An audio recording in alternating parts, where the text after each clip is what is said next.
தமிழ்த்தாய் வாழ்த்தை முதலில் பாட வேண்டும், அவை நிறைவின் போதுதான் தேசிய கீதம் பாட வேண்டும் என்கின்ற மரபு தமிழ்நாட்டிலே கடைபிடிக்கப்பட்டு வருவது. இது ஏதோ அவைக்கு மாத்திரமல்ல, நீங்களும் நானும் பள்ளியிலே படிக்கும் போதும் அங்கேயும் இந்த நிகழ்வுதான் நடைபெற்று என்பதை உங்களுக்கு நான் சுட்டிக்காட்ட விரும்புகிறேன். பேரவைத் தலைவர் அவர்களே, வந்தே மாதரம் பாடல் இதற்கு முன்பு முதலமைச்சராக இருந்த திராவிட முன்னேற்ற கழகத்தின் தலைவரும் ஐயா மு க ஸ்டாலின் அவர்கள் இருந்தபொழுது உயர்நீதிமன்றத்தில் பதவியேற்பு விழாவில் ரீசெண்டா வந்த சர்க்குலர், ஹோம் மினிஸ்டருடைய சர்க்குலர் படி வந்தே மாதரம் பாடல் முதல் முறையாக பாடப்பட்டது. அப்பொழுது திரு மு க ஸ்டாலின் அவர்கள் அதற்கான மரியாதையை எழுந்து கொடுத்தார்கள். இது ரீசெண்டா வந்த பிரச்சனை. அதற்கப்புறம் பதவியேற்பு விழாவில் மாண்புமிகு முதலமைச்சரா பொறுப்பேற்பதற்கு முன்பு கவர்னரிடம் கோரிக்கை கொடுத்தார்கள். அப்பொழுது கவர்னர் ஹோம் மினிஸ்டருடைய சர்க்குலரை தான் நாங்க ஒபே பண்ணணும்னு சொன்னாரு. கிட்டத்தட்ட 5 நிமிடம் அப்பொழுதே தன்னுடைய கோரிக்கை வைத்தார் பதவியேற்பு விழாவுக்கு முன்பே. அதன் பின்பு கவர்னருடைய அலுவலகத்தில் அடுத்த பதவியேற்பு நடக்கும் பொழுதும் நம்மளுடைய கோரிக்கை முதல்வரும் சரி நாங்களும் சரி வைத்தோம். கவர்னருடைய கண்ட்ரோல் இருக்கக்கூடிய அவருடைய அவையில பதவியேற்கும் பொழுது மாநில அரசால எந்த விதமான முயற்சிகளை செய்ய முடியல. ஆனால் அரசு நிகழ்ச்சிகளில் எப்பொழுதும் தாய்மொழியா இருக்கக்கூடிய தமிழ்த்தாய் வாழ்த்தை பாடினோம்.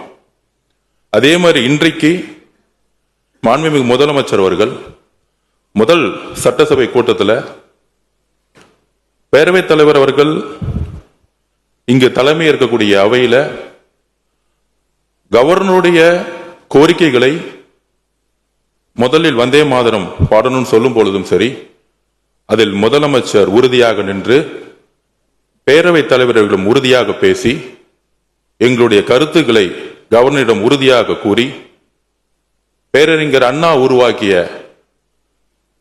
மாநில கொள்கையில் அந்த கொள்கையில் உறுதியாக இருந்து இன்றைக்கு 3-4 வருடங்களாக கவர்னர் முன்பு கவர்னரோட சண்டை போட்டு வெளிநடப்பு பண்றது ஒரு டிப்ளமசி கிடையாது.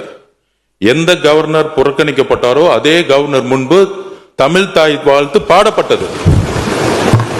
இதுதான் தமிழ்நாட்டில் புதிய தலைமையின் எங்களுடைய முதலமைச்சருடைய மெசேஜ். நாங்கள் எப்பொழுதும் மாநில கொள்கையில் உறுதியாக இருப்போம். அது கவர்னராக இருந்தாலும் சரி, டெல்லியோட தலைமைகளாக இருந்தாலும் சரி, எங்களுடைய மாநில உரிமையை ஸ்டேட் அட்டானமி சொல்லக்கூடிய அறிஞர் அண்ணாவுடைய கொள்கையில் நாங்கள் எப்பொழுதும் உறுதியாக இருப்போம் என்பதை பதிவு செய்து 4 வருடங்கள் கழித்து முதல் முறையாக அதை நடைமுறைப்படுத்துவது எங்களுடைய மாண்புமிகு முதலமைச்சர் அவர்கள். ஒரு சண்டை போட்டு வெளிநடப்பு பண்றதில்லை, அதே கவர்னரை தமிழ் தாய் வாழ்த்தை முதல்ல பாட வச்சு நிக்க வச்சு மரியாதை கொடுத்து தமிழக மக்களுடைய உரிமையை நிலைநாட்டியது இந்த அவையில். அதனால இதை திராவிட முன்னேற்ற கழகத்துடைய தோழர்கள், உங்களுடைய கொள்கையும் எங்களுடைய கொள்கையும் அண்ணாவுடைய கொள்கையும் தான். இதில் எந்த விதமான கருத்து வேறுபாடும் கிடையாது. இதில் நம்ம கிட்ட எந்த விதமான வேறுபாடும் கிடையாதுங்களை நம்முடைய சகோதரர்களுடைய சட்டமன்ற உறுப்பினர்கிட்ட பதிவு பண்ணிக்கிறோம். அதில் நாங்கள் எப்பொழுதும் எங்கள் உயிரை விட உறுதியாக நாங்கள் இருப்போம்ங்கிறதை பதிவு பண்ணிக்கிறோம்.